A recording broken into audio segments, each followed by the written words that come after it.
Yoweri Kaguta Museveni was born in 1944 during the Second World War, and his name was taken from the Museveni, who were Ugandan servicemen in the 17th Regiment of the King's African Rifle, into which many Ugandans had been drafted.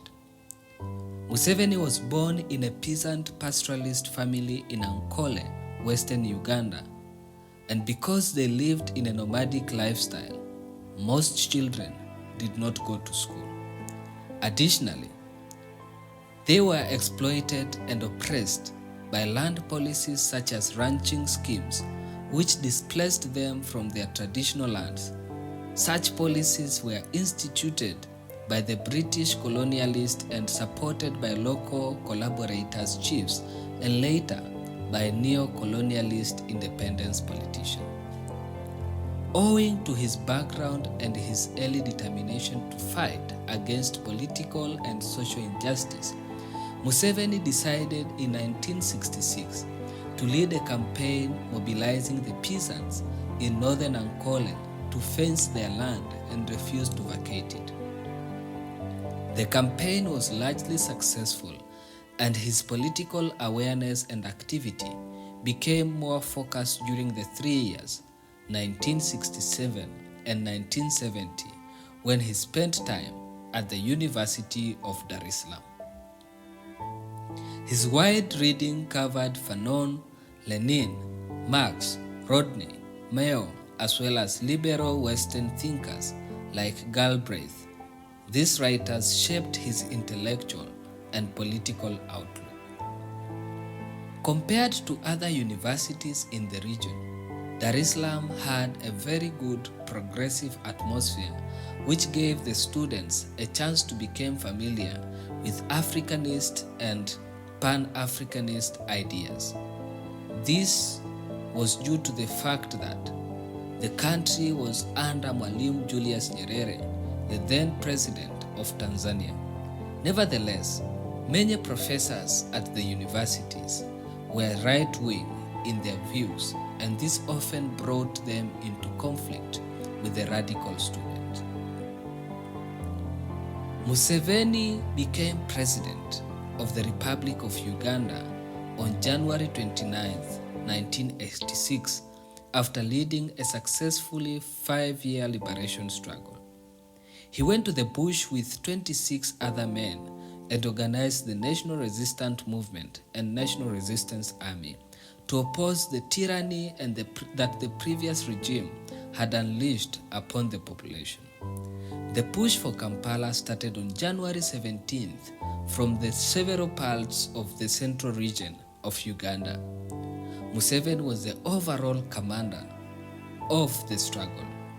They captured power on 26 January 1986.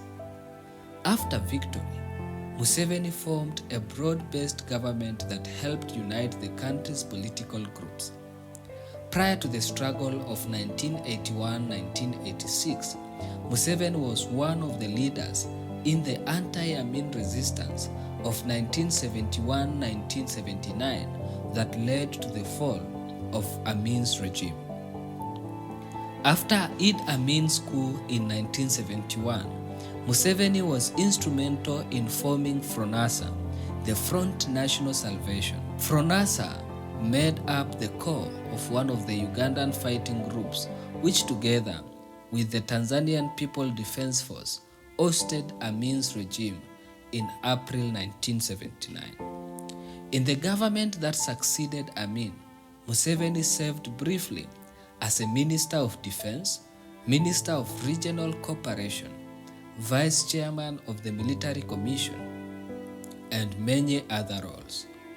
In December 1980, the country's first general election in 20 years were held, but they were rigged by Milton Obote's Uganda's People Congress Party.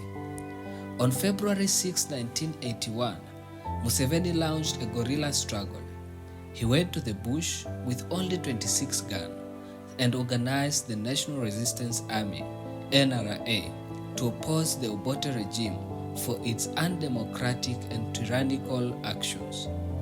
The NRA now renamed to the Ugandan People's Defense Force, is unique in Africa for being the only guerrilla force to take over power without much external support and without having a rear base in a neighboring country.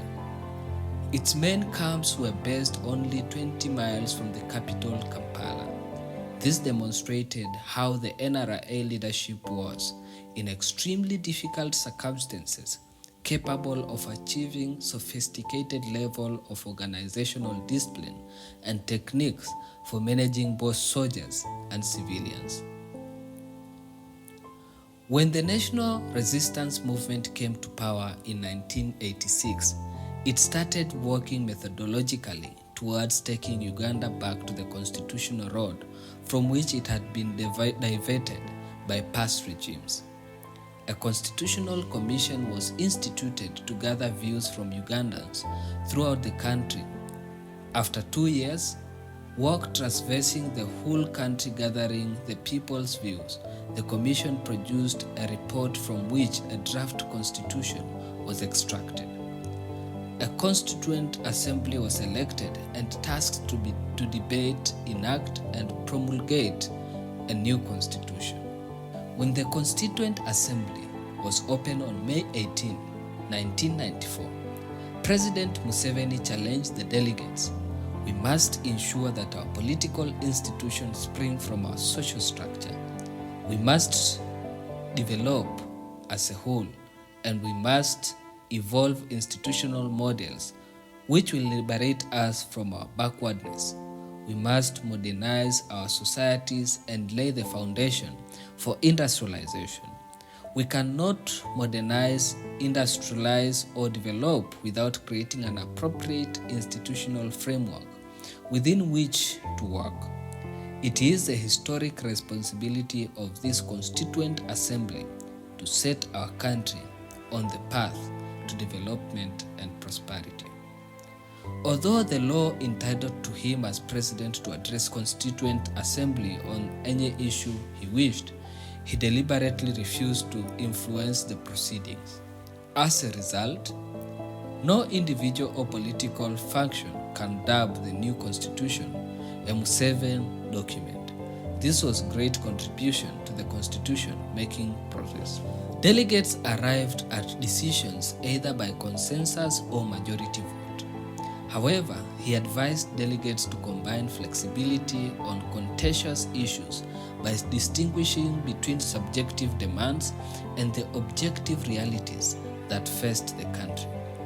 The process culminated in the proclamation of new constitution on October 8, 1995. In 1996, Museveni offered himself as a candidate of president in the first general elections since the abortive attempt of 1980. Two other candidates, including Paul, the veteran opposition leader who has been a minister in the NRM government for 10 years, opposed him. Museveni won with more than 75% of all the votes and became the first directly elected president in the history of Uganda. Uganda has since had 5 presidential elections in 1996, 2001, 2006, 2011, 2016, and an equal number of parliamentary and local elections. Museveni inherited an economy that was totally collapsed. He, however, enjoyed the support of the international community in order to revitalize it. Museveni initiated economic policies designed to combat key problems such as hyperinflation and balance of payment. The infrastructure is far better than he found it. New schools and universities have been constructed ever since. Communication has improved 100-fold, just like banking and industrial sector. Museveni has initiated dramatic programs that are destined to transform the lives of Ugandans forever. Grassroots-based programs in health, safe water provision, and mass education have replaced the colonial and post-colonial programs that did not address the needs of the majority of Ugandans. Under his leadership, the government has registered monumental landmarks in agriculture, operations, wealth creation, emancipation of women, tourism, democracy, peace, stability, and water and sanitation.